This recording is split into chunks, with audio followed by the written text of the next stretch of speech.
Producers അസോസിയേഷനെതിരെ Sandra Thomas വീണ്ടും കോടതിയിൽ. സ്ത്രീത്വത്തെ അപമാനിച്ചെന്ന കേസിൽ പ്രതികളുടെ ജാമ്യം റദ്ദാക്കണം. അസോസിയേഷൻ വാർഷിക റിപ്പോർട്ടിൽ തന്റെ കേസിന്റെ വസ്തുതകൾ പരാമർശിച്ചത് നിയമവിരുദ്ധമാണെന്നും ഹർജിയിലുണ്ട്.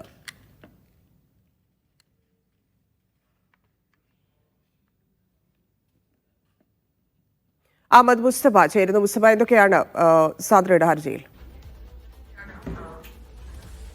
ധന്യ, നേരത്തെ ഇവരുടെ ഒരു പരാതിയിൽ പ്രത്യേകിച്ച് ഒരു സിനിമയുടെ വിഷയം സംസാരിക്കാൻ വേണ്ടി ഓഫീസിലെത്തിയപ്പോൾ അതുമായി ബന്ധപ്പെട്ട തർക്കം പരിഹരിക്കുന്നതിന് വേണ്ടി അടിയന്തരമായി ഓഫീസിൽ വിളിച്ചു വരുത്തിയതിനു ശേഷം ലൈംഗിക ചുവയോടെ ചില അംഗവിക്ഷേപങ്ങൾ ഉണ്ടായി, അല്ലെങ്കിൽ ആ തരത്തിലുള്ള ഇടപെടലുകൾ ഉണ്ടായി എന്നുള്ളതായിരുന്നു പരാതി. അതിൽ 4 പേർക്കെതിരെ, പ്രൊഡ്യൂസേഴ്സ് അസോസിയേഷന്റെ പ്രധാനപ്പെട്ട ഭാരവാഹികൾ ഉൾപ്പെടെ 4 പേർക്കെതിരെ നിലവിൽ കുറ്റപത്രം സമർപ്പിച്ച് നേരത്തെ അവർ ജാമ്യമെടുത്ത് ആ രൂപത്തിലാണ് കാര്യങ്ങൾ മുന്നോട്ട് പോകുന്നത്. അപ്പോഴും കഴിഞ്ഞ ദിവസം സാന്ദ്ര തോമസ് ഈ പ്രൊഡ്യൂസേഴ്സ് അസോസിയേഷൻ ഭാരവാഹി സ്ഥാനത്തേക്ക് മത്സരിക്കാനൊക്കെ എത്തിയിരുന്നു. അതുമായി ബന്ധപ്പെട്ട അവരുടെ ഒരു ആനുവൽ മീറ്റിംഗ് നടന്നുകൊണ്ടിരിക്കുകയാണ്. അല്ലെങ്കിൽ തെരഞ്ഞെടുപ്പുമായി ബന്ധപ്പെട്ട ഒരു വാർഷിക അവലോകന റിപ്പോർട്ട് ഇപ്പോൾ പുറത്തു വന്നിട്ടുണ്ട്. എല്ലാ പ്രൊഡ്യൂസർമാർക്കും അതിന്റെ കോപ്പി അയച്ചു നൽകുകയും ചെയ്തിട്ടുണ്ട്. ആ റിപ്പോർട്ടിൽ ഈ സാന്ദ്ര നൽകിയ കേസുമായി ബന്ധപ്പെട്ടും അതോടനുബന്ധിച്ചുള്ള മറ്റു വിഷയങ്ങളുമായി ബന്ധപ്പെട്ടും വളരെ വിശദമായി തന്നെ പരാമർശങ്ങളുണ്ട്. അത് നിലവിൽ കോടതിയുടെ പരിഗണനയിലിരിക്കുന്ന ഒരു കേസിന്റെ ലംഘനമാണ്, അല്ലെങ്കിൽ നേരത്തെ നൽകിയ ജാമ്യ വ്യവസ്ഥകളുടെ ലംഘനമാണ്. അതുകൊണ്ട് ഇവരുടെ ജാമ്യം റദ്ദാക്കണമെന്നതുൾപ്പെടെയുള്ള ആവശ്യങ്ങളാണ് ഇപ്പോൾ സാന്ദ്ര തോമസ്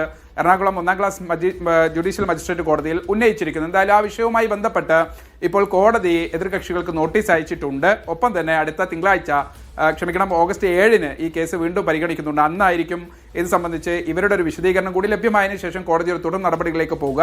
ഇപ്പോൾ എന്തായാലും സാന്ദ്ര തോമസ് ചൂണ്ടിക്കാണിക്കുന്ന പ്രകാരം ഒരു 3 പേജോളം വരുന്ന വിഷയം, ഈ ആനുവൽ റിപ്പോർട്ടിൽ ഒരു 3-3.5 പേജ് ഇവരുടെ വിഷയം മാത്രം, 2-2.5 പേജ് ഇവരുടെ വിഷയം മാത്രം പരാമർശിക്കുന്നതിന് വേണ്ടി ഉപയോഗിച്ചിട്ടുണ്ട്. അതിൽ ഈ നിയമ നടപടികൾ എന്താണ് ഫിലിം പ്രൊഡ്യൂസേഴ്സ് അസോസിയേഷന് പറയാനുള്ളത് എന്നുൾപ്പെടെയുള്ള വിഷയങ്ങൾ അതിനകത്ത് സൂചിപ്പിച്ചിട്ടുണ്ട്. അത് നിലവിൽ ഈ കേസ് കോടതിയുടെ പരിഗണനയിലിരിക്കുകയും അതിന്റെ വിചാരണ നടപടികളിലേക്കൊക്കെ പോകാനിരിക്കുന്ന ഒരു സാഹചര്യത്തിൽ കൃത്യമായി അത് ജാമ്യ വ്യവസ്ഥയുടെ ലംഘനമാണ് എന്നതുൾപ്പെടെ, മാത്രമല്ല തൻ്റെ ചില വിഷയങ്ങൾ കൂടി അതിനകത്ത് തൻ്റെ പേര് കൂടി പരാമർശിച്ചിട്ടുണ്ട്. ആ നിലയ്ക്ക് തന്നെ അപമാനിക്കുന്ന രീതിയിൽ കേസിന്റെ മെറിറ്റിനെ തന്നെ ചോദ്യം ചെയ്യുന്ന രൂപത്തിലാണ് അസോസിയേഷൻ ഭാരവാഹികളുടെ ഭാഗത്ത് നിന്ന് ഇത്തരം പ്രവർത്തനം ഉണ്ടായത്. അതുകൊണ്ട് ജാമ്യം റദ്ദാക്കണം എന്നതുൾപ്പെടെയാണ് സാന്ദ്ര ആവശ്യപ്പെട്ടിരിക്കുന്നത്. എന്തായാലും കോടതി നോട്ടീസ് അയച്ചിട്ടുണ്ട്. ഓഗസ്റ്റ് 7-ന് ഈ കേസ് വീണ്ടും പരിഗണിക്കും. ധന്യ.